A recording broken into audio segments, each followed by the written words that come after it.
Hello again, Ricky Tang here. Now you find me standing in front of the F900 GS. I've just stepped off that bike and I was curious about how the 800 GS would feel in comparison to this bike. Well, turns out that the 800 GS is available, hasn't been booked out this afternoon, so I'm going out on that next. So here we are. It's a bit dark in here though, so let's get out and get riding, and in a bit I'll stop somewhere where there's actual daylight and I'll show you the bike. I've been thinking about what the 800 would feel like in comparison to the 900, considering they've got the same engine, same 895cc, I think, 4 valves per cylinder, parallel twin, out of the F900R and XR. In those bikes and in the GS, the engine is rated at, I think 105 horsepower at the crank. This one, either 84 or 87. But until you reach the top end of the revs, I think for the low end and the mid-range, the performance is pretty much identical.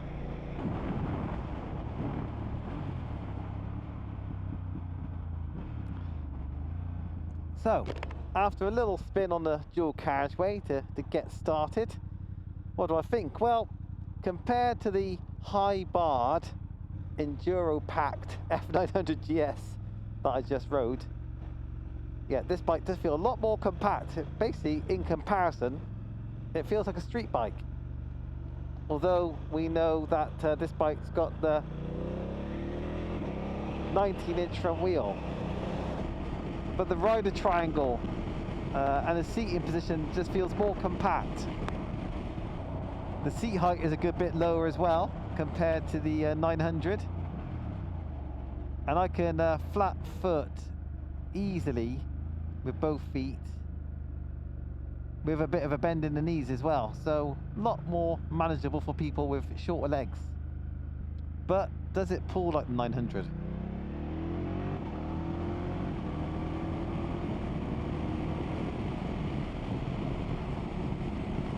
Feels pretty similar, to be honest with you.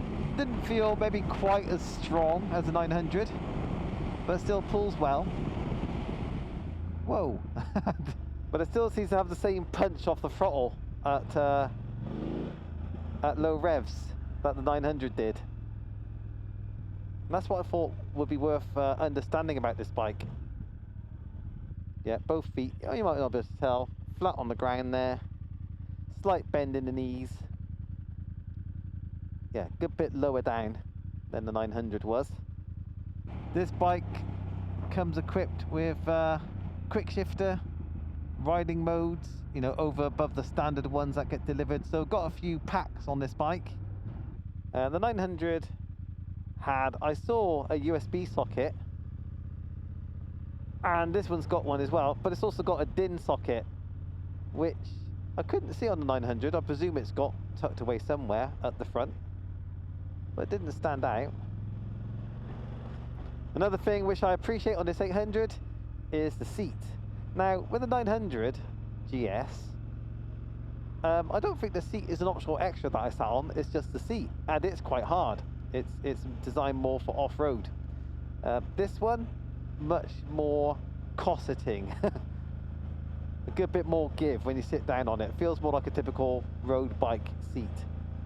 Now, what isn't so good, I've got to tell you, is the wind noise when you're on the motorway or dual carriageway. It made a racket. It was louder than the 900 GS, unfortunately. So again, if I were to buy one of these, which is not on my long list for my next bike, but it could be by the end of the ride, I would have to shop for another screen. But yeah, third gear, I think I did this on the 900 as well. Third gear, 3,000 RPM. How do we respond?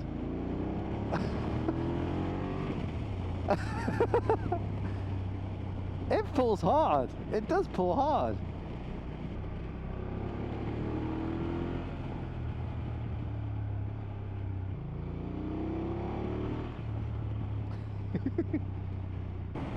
Now I am finding that the rear brake has a lot of lever travel and it's not strong at all. There's not a lot of braking effect coming from that. It's basically the direct opposite of the 900 GS, which had a short throw and it was a powerful rear brake. So I'm not sure why the difference is so stark between the two bikes. I mean, yeah, probably have got different calipers, different actual hardware, but I would have expected the rear brake on this GS to be, you know, not far away, comparable to the 900. Front brake. This has kind of got conventional axially mounted calipers rather than the radials on the 900.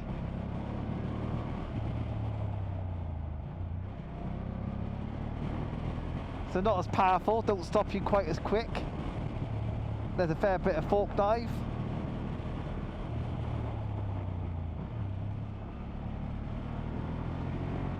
But we haven't got very long travel suspension on this bike anyway, so it doesn't dip a whole lot, it just dips.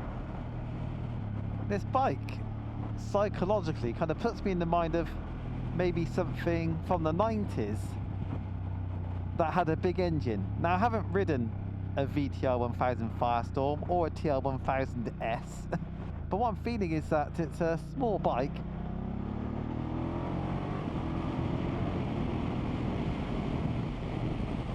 A small bike with a lot of power. And bikes back in the 90s were generally built smaller.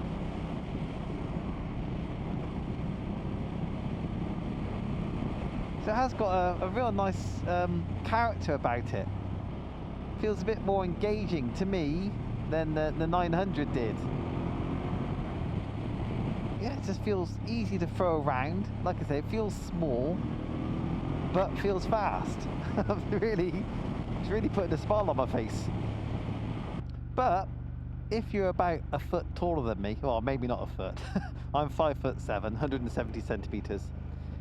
If you're a taller person, 6 footer, 6'2", maybe the feelings that I'm getting with this 800, you'd be getting with a 900 because it fits your body better. It's got more forgiving suspension. It's certainly not as jittery as the 900 was. To be fair, I never changed the 900 suspension, never adjusted any settings. But out of the box, yeah, this bike does feel more compliant than the 900 did. I'll tell you what it also puts me in the mind of. Suzuki's GSX-8S, which I've ridden. And I've ridden the V-Strom 800, and they've all got this kind of torque-rich engine response. Good fun at slower speeds, not the kind of bike you want to ring out and always kind of trace a red line on. And actually, I've just remembered, I think it's heavier than the new 900 GS, believe it or not. But because of the lower seat height and the lower suspension, this bike feels lighter to me. And from the rider's seat, for some reason I can't explain, this 800 sounds a bit better than the 900 did. Might just be the different exhaust. Yeah, it just sounds a little bit lower pitched than the 900 did. Now we do have electronically adjustable suspension, but only on the back. Front forks are unadjustable, which, yeah, is a bit of a shame. Would be nice if you could adjust preload at least for carrying different loads. Oh, that's interesting. The rear suspension was in road mode, even though I put the ride mode in dynamic. Now on some BMWs, if you change the riding mode, the suspension mode changes at the same time. But apparently not here. Talking of dynamic mode, throttle response, on and off transitions. Yep, it's not feeling snappy. That's doing quite well there. Yeah, if you wind the throttle on carefully, there's no surprises. Give it a quick twist from a closed throttle. It will, well, it's not even jerking really. It's just so responsive. It just starts pulling from a closed throttle immediately.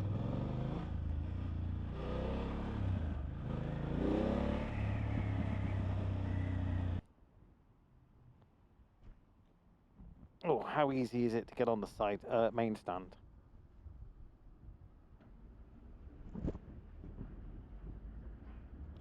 Pretty easy. But getting it off the side stand just then, I think there you do feel the weight difference between this and the 900. It does feel a bit more top heavy than the 900 did.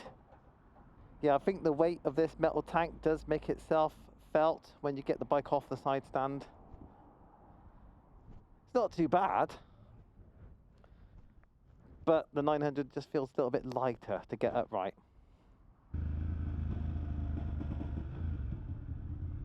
Cool. Have we got hill hold is the question. Oh, don't think so. Let's have a little look for it. Vehicle settings, can't remember where it is. Riding mode pre-selection. Oh, okay. No, no Enduro Pro here, interestingly. Lights. Let's go down. System settings, that's probably not very interesting. Connections, that's Bluetooth and stuff. Display. Yeah. Information. Ah, so no hill hold. I love hill hold. Especially on BMWs, it's really easy to use. But this one doesn't have it. Still got the previous generation headlight.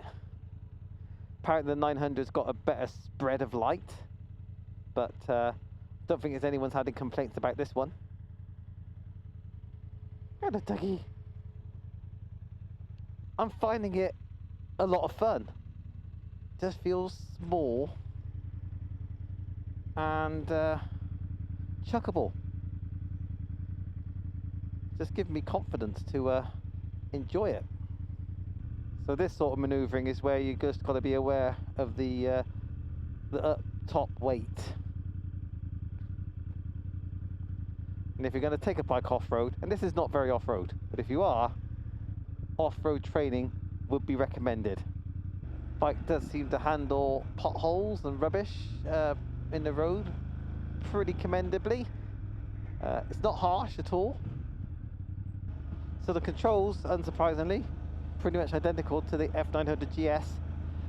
What I am noticing though is that the vibrations for the handlebar are lower and the mirrors seem to be clearer more of the time than with the 900. For vibration otherwise on this bike, like the 900, nothing to speak of through the tank or through the foot pegs.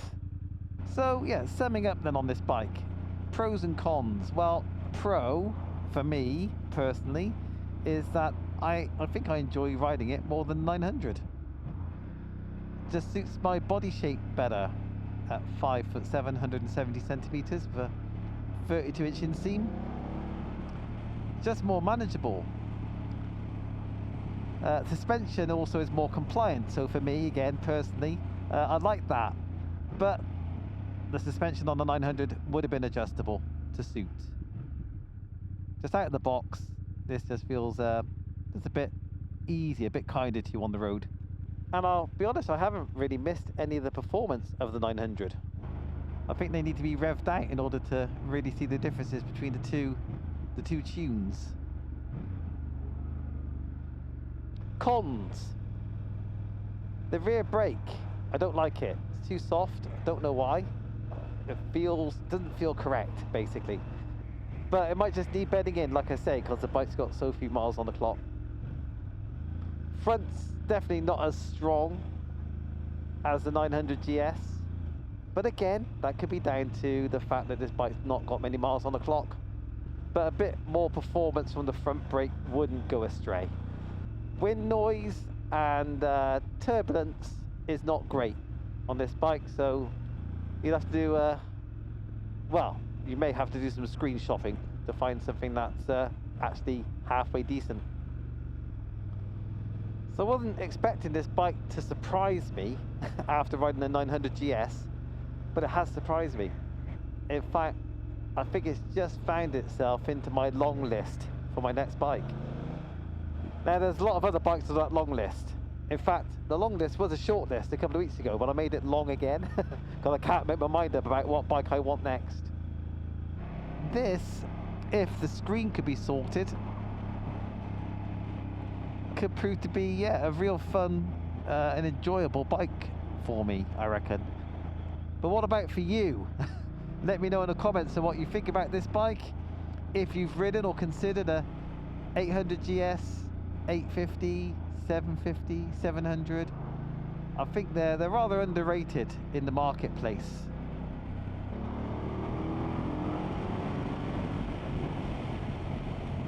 Cannot believe, well, I should be able to believe the pull on this engine. I keep forgetting it's a 900 basically. What I don't think you'll be able to do on this bike as effectively as on the 900 is stand up. The 900 did have risers on as part of that enduro pack. Oh, actually, you know what? Yeah, I reckon the same risers on this 800 would do wonders. Interestingly, I'm not sure how this works, because I've been moaning about the wind blast and noise. If you keep it under 70, it's fine. There's actually no issue at all. Speed up a bit, then it suddenly starts to get a bit noisier. So you'd hope maybe a taller screen might just lift that threshold between comfortable and not so comfortable. So out of the bike's competitors, I've ridden the V-Strom 800 and the Tenere 700. The Tenere is much more off-road biased than this one, but the Tenere feels even more top heavy than this bike from my memory. This one I think has it in the performance stakes because the engine's much bigger. Simple physics. The V-Strom 800 I've ridden, and once you get riding, once you set off, it doesn't feel particularly heavy, but you know, at some very slow speeds or maneuvering the bike around with the engine off, it's heavy. Oh, another bike I've ridden is the Touareg 660 Aprilia. Now that does feel a bit like a featherweight in comparison, but it lacks the torque that this bike has. Between the two, or between all four of those bikes, I think this one kind of fits me the best. I don't do that much off-road, and I don't want an overly heavy bike. But the way the engine performs, yeah, kind of makes it a winner in my book. I think I do feel though, when you do give the throttle a good tug, in this dynamic mode, the butterflies don't open as widely as they do on the 900. You don't quite get the response that you do on the bigger bike. Well, not bigger engine, it's the same engine, but with a different tune. Let's see what it's like around a nice speed bend.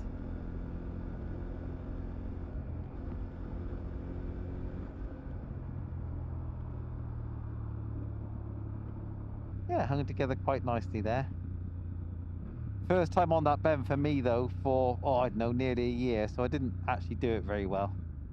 I did criticise the brakes earlier on for kind of a lack of ultimate stopping power. I've given them a couple of good squeezes since, and actually the power is more than enough for this bike. Just hasn't got that kind of ultimate tarmac crinkling power of a nice set of radials. Now, at the risk of repeating myself, I've had a great time on the bike. Getting back now to BMW Motorrad Cheltenham. Thank you guys for the loan of this bike. They have plenty of Domo bikes available, so if you're looking for a test ride of your own, by all means get in touch with them. Ryan is the chap I've been speaking to. Alright, this is me. Thank you, BMW Cheltenham. Let's get down to the service area where I kind of picked the bike up. And I'll see you down there in the comments. Take care, ta-da.